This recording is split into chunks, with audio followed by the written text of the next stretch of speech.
Hola, buenas tardes, Raúl, ¿cómo estás?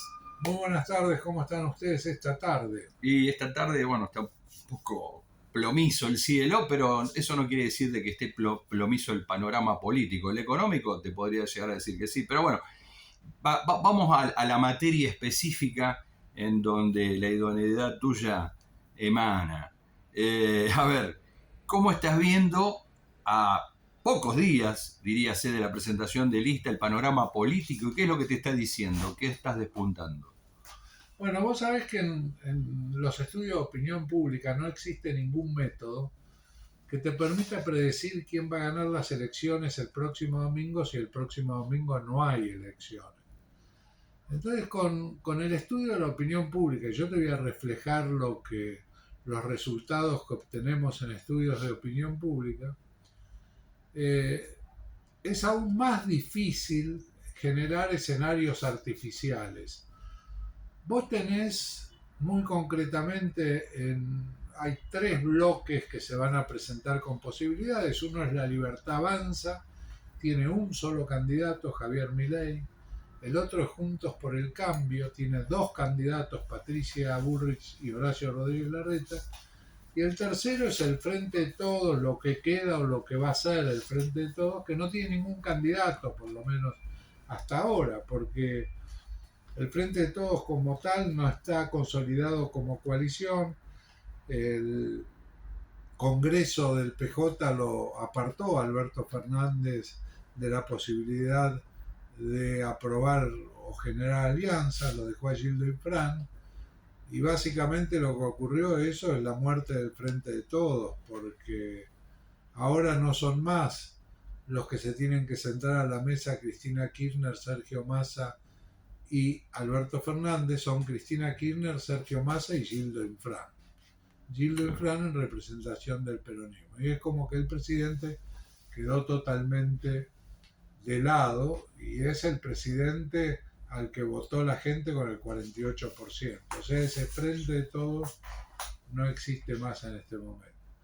Entonces, lo único que podés hacer desde el punto de vista de tratar de entender la opinión pública es preguntarle qué cercanías tiene con los distintos bloques. Por ejemplo, con el Frente de Todos de Alberto Fernández, Cristina, Sergio Massa, Conjuntos por el Cambio de Mauricio Macri, Patricia Bullrich, Horacio Rodríguez Larreta, de La Libertad Avanza de Javier Milei, o de ninguno de ellos o no sabe. Y acá tenés cuatro cuartos. La teoría de los tres tercios creo que es una mala manera de interpretar la realidad. Tenés cuatro cuartos. Tenés un cuarto con el Frente de Todos, un cuarto con La Libertad Avanza, un cuarto con Juntos por el Cambio y un cuarto ninguno no sabe, etcétera. Cristina dijo varias cosas en la entrevista que le hicieron en C5N Dugan, y una de las cosas que dijo es hay que entrar al balotaje. Y para entrar al balotaje, estos tres cuartos tienen que ver cómo influyen sobre el cuarto restante, a ver cuántos votos obtienen de ese de ninguno o no sabe, porque entre ellos es muy difícil que se saquen votos. Los votos hay que ir a buscarlos ahí. Aquel que tenga la mayor capacidad de captar votos ahí, y eso va a depender de los candidatos y de las campañas, va a entrar al balotaje. Aquel que tenga la menor capacidad o la incapacidad de captar votos ahí, ya sea porque los candidatos no prenden o porque la campaña es muy mala, va a quedar afuera del balotaje. Ese es el escenario. Cuando vos vas por candidatos hoy, indudablemente el candidato que a nivel individual, en una situación en que los espacios están parejos, más mide Javier Milei, porque es el único candidato de ese espacio. Los otros dividen o no tienen candidato. Esa es la situación hoy respecto a la expectativa política. Cuando decís eso y ves que este cuarto, es decir, ese 25% que está en disputa, sí, por parte de los otros tres cuartos, ¿vos qué crees? ¿Que eso se va a orientar más en función de una idea, de una forma, de una cosmovisión de país? Porque el Frente de Todos, hasta ahora, lo que dijo Cristina, hay que juntarse y elaborarlo. Juntos para el Cambio anticipó que es más de lo mismo, pero un poco más profundizado. El caso de Milei es una renovación o una innovación menemística respecto de las medidas que lanza. Entonces, ¿dónde ves vos el humor de la población hoy ubicado y qué es lo que anhela? Según tus últimos estudios, tus últimas mediciones, ¿hacia dónde se podrían orientar? Bueno, indudablemente cuando fueron las elecciones en el 2019, Uh-huh. que Alberto Fernández saca 48%, Javier Milei tenía cero. Claro. No existía Javier Milei. Hoy Javier Milei comparte el podio. Está con los otros dos palo a palo. Vos me decís respecto a las ideas. El único que ha tirado propuestas ha sido Javier Milei.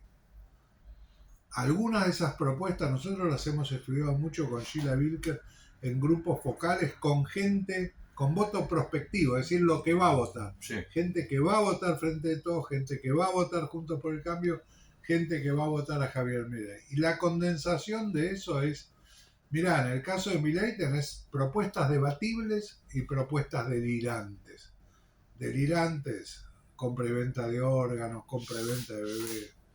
Debatibles, eliminar el Ministerio de la Mujer, dolarización, etcétera. Y la gente habla de las propuestas de Milei, porque Milei tira propuestas. Los otros hasta ahora no tiraron propuestas. No hay una propuesta concreta, vamos a hacer tal cosa. No. Dicen, no, la dolarización no se puede hacer. Y entonces, ¿cómo se va a controlar la inflación? Nadie tira una propuesta. Yo creo que no se puede dolarizar, pero me gustaría saber cómo se va a controlar la inflación. Cuando hablan del Ministerio de la Mujer, en realidad lo que se está hablando es de que hay un exceso, hay 20 ministerios en la República. Es un exceso y la gente increíblemente, la propuesta que más aceptación tiene es la de la eliminación del Ministerio de la Mujer y del INADI. Vos fíjate el INADI, que como organismo conceptualmente es tan importante, decime un caso en que el INADI haya sido jugador importante en un hecho de discriminación. Nunca. Bueno, la verdad que hay que tener... El otro tema es que Milei habla de la casta y nosotros hemos trabajado en la identificación de lo que la gente percibe como privilegio de los políticos y son innumerables los privilegios. Primer punto, el más básico de todos, los políticos pueden dar trabajo. Un diputado puede nombrar asesores, puede hacer que alguien entre en la Cámara, puede hacer que un transitorio lo nombre permanente. Yo no tengo esa posibilidad. Segundo punto, ¿quién fija los sueldos de los políticos? Los políticos. Yo no fijo mi propio sueldo. ¿Cuánta gente tiene la capacidad de fijar su propio sueldo? Pues desde el punto de vista de los trámites, los políticos no hacen cola. Si a un político se le corta el agua en la casa, enseguida sabe a quién llamar en la empresa de aguas para que venga una cuadrilla y se lo solucione. Y uno se pasa marcando, diciendo marque 1, marque 3, la boleta de agua. Digamos, la vida del hombre común es mucho más difícil que la vida de los políticos. Y el hombre común, ante eso, está mirando a Javier Milei. O sea, digamos, une propuesta con personalidad del candidato, perfil, o solo la propuesta. La forma es el estilo. No, la forma también. Yo no sé si Milei, yo no lo conozco personalmente, pero no sé si Milei es personalmente así como aparece en los medios. Me cuesta creer que sea así. Es un poco más aplacado. Yo te digo que mi experiencia dentro del Congreso es verlo caminar con cierta tranquilidad. En algunas sesiones ha tenido esas irrupciones sí, cuasi ahí está actuando públicamente. claro, de terremoto, donde dice, bueno, ese es un personaje. Ustedes son la casta. Ahora, sí, claro. en términos de candidatura, yo no creo que tenga autoridad moral para hablar de trabajo porque no le vi presentar un proyecto, porque él dice que no habla con nadie. En diputados es un ámbito donde el consenso es necesario para poder acompañar una ley y que la voten o que le den un dictamen favorable en una comisión y por lo tanto después convertirlo en ley, que tendrá que también pasar a salir de diputado e ir a senadores. Pero también hay un tema que me parece que Milei la está pifiando. Es decir, él no está con la casta pero cobra el Estado y lo que regala es la plata que le da el Estado en concepto de diputado. Como diputado no presentó proyecto, no va a algunas comisiones y ha faltado también en el recinto. Por lo tanto, hacer, digamos, beneficencia con dinero ajeno es fácil y enojarse con los que le pagan parece que también. Bien, el hecho es que Milei está en el poder. Claro. El hecho es me Exacto. preguntaron el otro día una empresa inversora de Estados Unidos respecto a las posibilidades, pero ¿existe alguna posibilidad de que Milei sea presidente? Y sí, existe una posibilidad de que Milei sea presidente. Existe. Bueno, vamos a ver cómo llegamos a las elecciones. El Frente de Todos tiene que definir todo. Hay una puja muy grande, Axel a la nación, Axel a la provincia. Yo creo que un poco forma parte de poner en valor a Axel, digamos. Todo el mundo pide que vaya a la nación, todo el mundo de su sector, mientras Sí. él está haciendo campaña en la provincia. A lo mejor es una estrategia para ponerse en valor e ir a la nación con más unanimidad que la que habría hasta el momento. Por otro lado, Daniel Scioli quiere ser candidato, Agustín Rossi quiere ser candidato, Claudio Lozano y Juan Grabois quieren ser candidatos. Sergio Massa daría la impresión que quiere ser candidato si es el candidato de síntesis y de consenso del espacio, si no, no. Ayer corrió la versión de que el próximo Congreso del Frente Renovador nominaría a Gustavo Sáenz, el gobernador electo en Salta, para ser candidato a presidente. Claro. Bueno, la situación es de profunda incertidumbre. Te tiro algo vinculado con esto último que decís. Salió esta mañana Nicolás Kreplak a decir de que Kicillof no es un hombre para ser pensado, digamos, en un proyecto tan general o global o amplio como lo es el kirchnerismo, solo en términos regionales o provinciales. Esto es lo que dejó picando hoy a la mañana, por lo cual, digamos, me parece que es bastante claro lo que decís. Que, ¿Y cómo va a pegar? ¿Cómo crees que va a repercutir eso eh, Yo hacia creo que, adentro del frente de todos? no, bueno, una cosa es lo que pasa en el kirchnerismo y la cámpora y otra cosa es lo que pasa en una alianza, se llame como se llama. Me imagino que abandonarán el nombre del Frente de Todos. Uh-huh. Este, y van a tener que buscar el acuerdo del PJ, que ahí está Gildo Infran. Y Gildo Infran va a hacer lo que considere que es mejor para el peronismo. El peronismo, digamos. Ni la cámpora, ni el kirchnerismo, ni el albertismo, ni el masismo. Va a pensar en el peronismo. Entonces hay que ver qué sale de ahí. Por otro lado, el jueves primero es posible que la Corte se expida definitivamente sobre el caso San Juan, Tucumán y por el Formosa. caso Formosa. También veremos qué pasa ahí. La semana siguiente o la otra, depende con qué celeridad la armen, va a ser la reunión de gobernadores en el CFI, el Consejo Federal de Inversiones. Y ese va a ser el primer puntapié de los gobernadores donde van a conocer su posición después de haber impulsado y conseguido que Gildo sea el presidente del Congreso del PJ. Sobre ese tema que Gildo haya sido presidente del PJ, pero también, digamos, el negociador en este caso, o el representante del peronismo, ¿qué lectura te merece eso?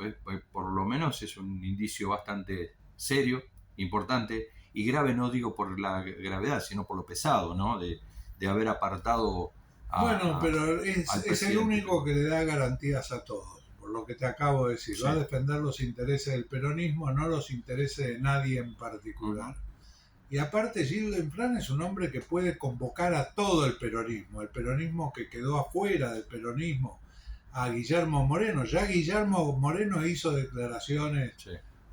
de satisfacción por el nombramiento de Gildo, pero hay un sector del peronismo, Schiaretti, Juan Manuel Urtubey, Rodríguez Sá, Graciela Camaño, Anque Perotti, digamos, al que Gildo Infran puede convocar.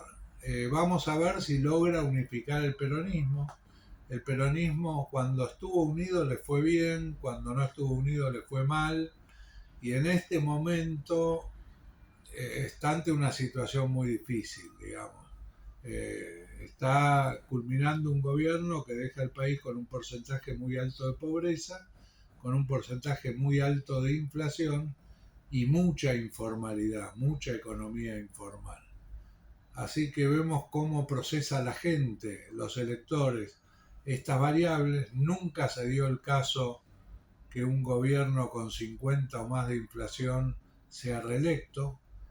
Veremos esta situación, qué es lo que pasa y a quién hacen responsable de la situación en que vivimos.